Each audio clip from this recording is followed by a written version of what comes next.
अस्सलाम वालेकुम। ये फॉर्च्यूनर हमारे पास आई है। इसके 4x4 का ऑयल लीक हो रहा है, तो ये भी हम स्टार्ट करते हैं। इसके 4x4 वगैरह लगाते हैं और आपको चेक करवाते हैं कि इसका 4x4 कैसे काम करता है। तो ये हम अभी 4x4 हमने एक्टिव किया है। ये इसकी वो लाइट ब्लिंक कर रही है मीटर में। तो ये जैसे ही एक्टिव होगा तो ये इधर ब्लिंकिंग बंद कर देगा और रुक जाएगा। ये थोड़ा सा गियर लीवर को न्यूट्रल वगैरह पे रख के करना पड़ता है। तो ये न्यूट्रल पे थोड़ा सा एडजस्टमेंट होती है। ये अभी हम दोबारा पी से न्यूट्रल पे लेकर जाएंगे और दोबारा लगाएंगे। अब हम ये पी से न्यूट्रल पे लेकर गए गियर लीवर को और ये लग गया 4x4। अब हम लगाएंगे लो। तो ये हमने लो लगाया और लो भी लग गया, यानी दोनों काम सही कर रहे हैं। 4x4 भी सही लग रहा है और 4 लो भी सही लग रहा है। तो हम इसको वापस कर रहे हैं और ये हमने इसको वापस किया है। 4 लो भी ख़त्म हुआ है और अभी हमने 2 व्हील पे कर दिया है। ये 2 व्हील पे हो गई है। तो अब हम इसका आपको चेक कराते हैं कि जिधर से ऑयल वगैरह लीक कर रहा है तो वो आपको चेक करवाते हैं।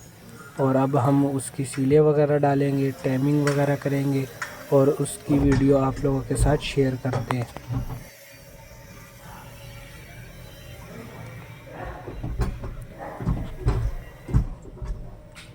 जी, तो इसका 4x4 में आपको नज़र आ रहा होगा कि ये तेल आया हुआ है। तो ये फ़र्श वगैरह पे बहुत गिर रहा था और इसकी सीलें अंदर से लीक है जो गियर ऑयल को रोकती है। वो गियर ऑयल को नहीं रोक पा रही, वो सारी 4x4 में आ रही है, जिसकी वजह से 4x4 भी मसला कर रहा है।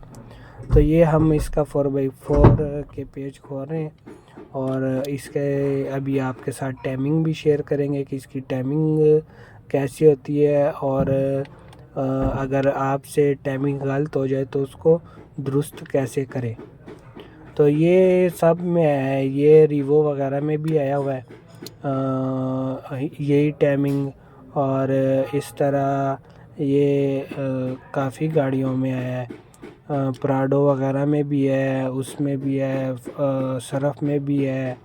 तो काफ़ी गाड़ियों में है, पर किसी में डबल राड वाले 4x4 एक्चुएटर मोटर होती है, किसी में सिंगल राड वाले होते हैं। तो ये जो सा लेटेस्ट मॉडल है ये सिंगल राड वाले हैं। तो ये जो फॉर्च्यूनर है इसमें भी सिंगल राड वाले एक्चुएटर है। तो अभी हम इसका तकरीबन पेज खुल गए हैं। तो पेज जैसे खुलते हैं तो आपके साथ इसकी टाइमिंग वगैरह भी शेयर करते हैं।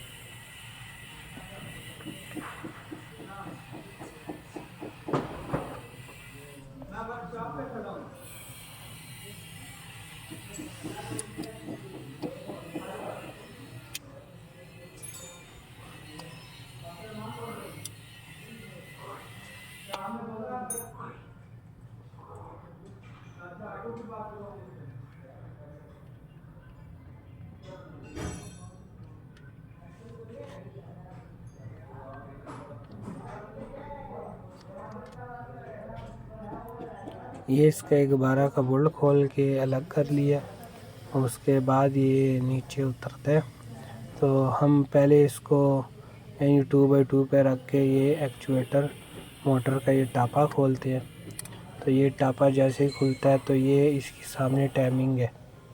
एक इस गिरारी लाल वाली गिरारी में टाइमिंग होता है। ये पहले भी रिपेयर है, किसी ने टांके शांके लगाए हैं, पहले भी इसका काम हुआ है, रिपेयर से हुआ है। और ये जो लाल गिरारी है ये इसकी टाइमिंग है और इसकी जो टाइमिंग है वो अभी अपनी जगह पे है और एक यहाँ पे इसकी टाइमिंग होती है। ये टाइमिंग अभी अपनी जगह पे है। जब हम दोबारा लगाएंगे एक ये टाइमिंग है। ये जो कट है ये अगले सामने कट के साथ होना चाहिए और दूसरा इसमें ये लाल जौन सी गिरारी है इसमें ये जो कट है इसके सामने एक छोटा सा कट है, वो ये दोनों आमने सामने होने चाहिए। ये कट बना हुआ है ये बिल्कुल उसके करीब है। मैं किसी मार्कर वगैरह से निशानी लगाता हूँ। ये इसका कट है, ये बिल्कुल इस कट के आगे होना चाहिए। ये दोनों, ये जो लाइन है, ये लाल गिरारी में एक लाइन बनी हुई है और उसके आगे एक कट है और ये इसकी टाइमिंग है। एक ये कट और ये कट, ये आमने सामने होने चाहिए। ये अगर आमने सामने नहीं होंगी तो आपकी टाइमिंग नहीं बैठेगी, जिसकी वजह से आपका 4x4 सही तरीके से काम नहीं करेगा और 4x4 फंसेगा, जिसकी वजह से वो उसकी वार्निंग भी देगा और गियर की लाइटें ब्लिंक भी होंगी। तो इस गिरारी का कोई फ़ायदा नहीं है जो अभी मैंने उतारी है, ये न्यूट्रल होती है। और एक ये गिरारी जो अभी मैंने उतारी है, इसका भी टाइमिंग के साथ कोई ताल्लुक़ नहीं। टाइमिंग वाली ये गिरारी है जो ये मैंने हाथ में पकड़ी हुई, इसको उस निशानों पे लगाना ज़रूरी है। अगर नहीं लगाओगे तो आपकी टाइमिंग सेट नहीं होगी। और दूसरी बात ये है कि राड की पोजीशन भी आपको पता होनी चाहिए। जो अंदर गियर के, ये राड गियर के अंदर गया है और इसकी पोजीशन ये है, ये फुल अंदर की तरफ होना चाहिए।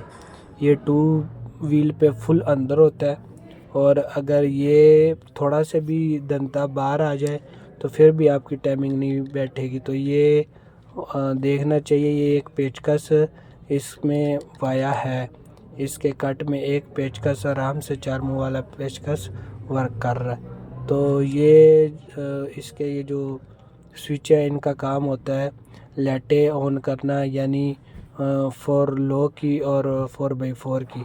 जब वो गिरारी घूमती है तो इस स्विचों के साथ अटैच होती है, जिसकी वजह से मीटर में लाइट शो होती है।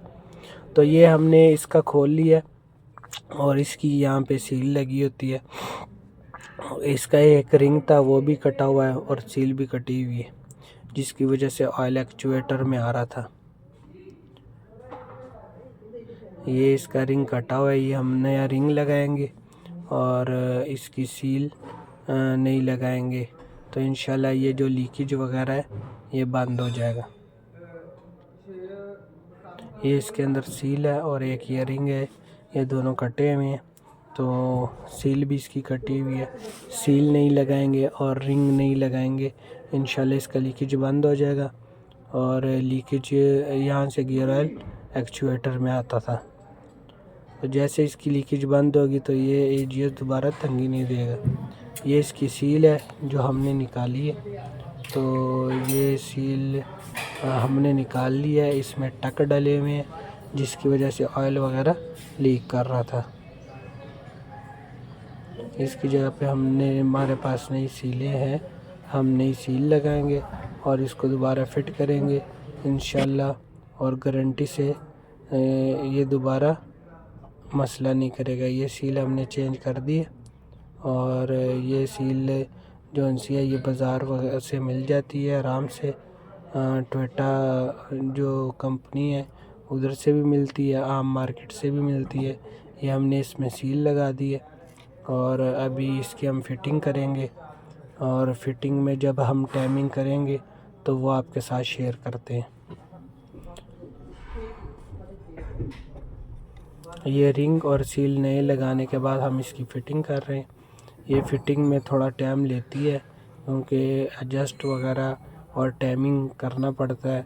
तो टाइमिंग बाज़ औक़ात हो भी जाए उसके बावजूद भी 19-20 रह जाती है, वो फिर यानी 2-3 मरतबा इसकी टाइमिंग अच्छी तरीके से करनी पड़ती है। पर टाइमिंग वहाँ पे ही होती है जो मैंने इसके वो निशान लगाए हैं। अगर इस निशानों से अलावा कहीं और करोगे तो ये फिर तंग करेगी, इसकी टाइमिंग नहीं होगी।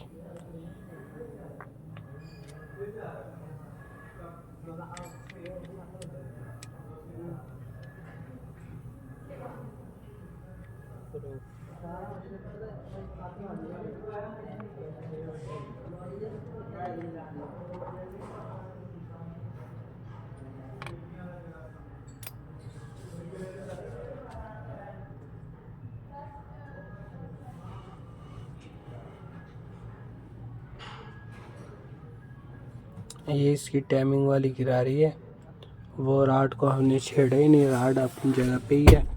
और इसकी जो टाइमिंग वाली गिरा रही है हम बिल्कुल वही टाइमिंग कर रहे हैं जो हमने आप लोगों को पहले बताया।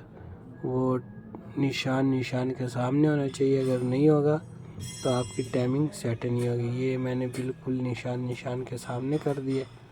अब हम इसकी दूसरी किरारी लगाते हैं। ये बिल्कुल निशान कट के सामने ही।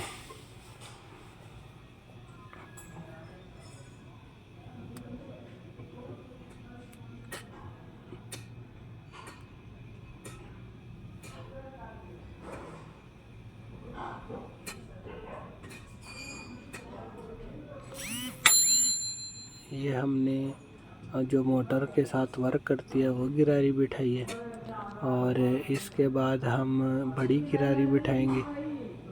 ये वाली ये न्यूट्रल होती है, ये इनको वर्क करने में मदद देती है।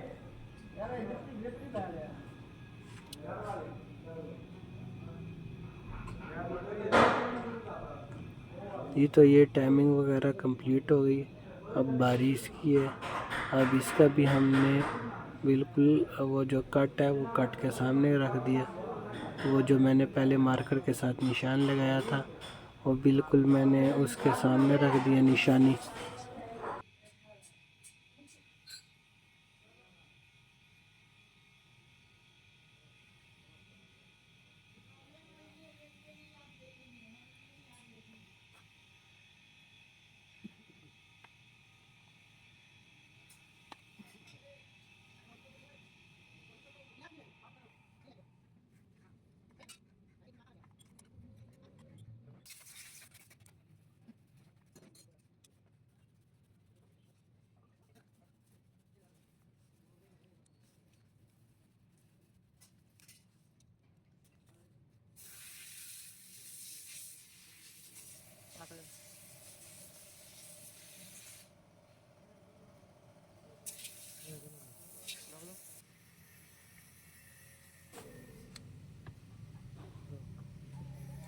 जी तो ये सारी फिटिंग वगैरह हो गई है। अब हम इसका 4x4 चेक कर रहे हैं कि 4x4 काम कर रहा है कि नहीं। तो 4x4 लगाने के लिए आपको पहले गाड़ी स्टार्ट रखनी पड़ेगी और गियर लीवर को न्यूट्रल पोजीशन पे करना पड़ेगा। और H4 पे 4x4 लगता है और L4 पे लो लगता है, लो गियर 4x4 का। तो ये अल्लाह के फजल है कि बिल्कुल A1 सारे 4x4 भी ले रहा है, 4 लो भी ले रहा है, यानी कोई ऐसे मसला कोई इशू वगैरह नहीं आ रहा। डिफ लॉक भी सही तरीके से ले रहा है। और ये हम सारे एक एक करके अब ऑफ़ कर रहे हैं। तो अब बिल्कुल A1 जैसे काम करना चाहिए वैसे ही काम कर रहा है। इसका मकसद ये है कि हमारी टाइमिंग बिल्कुल ओके है। टाइमिंग वगैरह जो हमने की है वो बिल्कुल ज़बरदस्त की है। तो ये हम दोबारा भी इसको चेक कर रहे हैं और दोबारा भी अल्लाह के फजल से बिल्कुल ओके काम कर रहा है, बिल्कुल A1 कर रहा है। अब हम इसको सारे को ऑफ़ कर रहे हैं, 2 व्हील पे कर रहे हैं गाड़ी को। और अब हम नीचे जाएंगे। इसका जितना भी ऑयल वगैरह वो जो सीलों से लीक था, जो गियर के इर्द गिर्द लगा हुआ था, उसको वॉश करेंगे और इसके बाद उस गाड़ी गाहक को दे देंगे।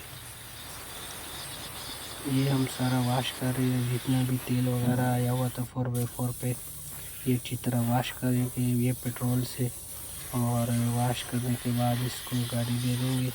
और इंशाल्लाह ये दोबारा लीक नहीं होता। ये हमारा पहली मर्तबा नहीं है, कई मर्तबा हमने ये सीलें डाली हैं तो दोबारा शिकायत नहीं आती।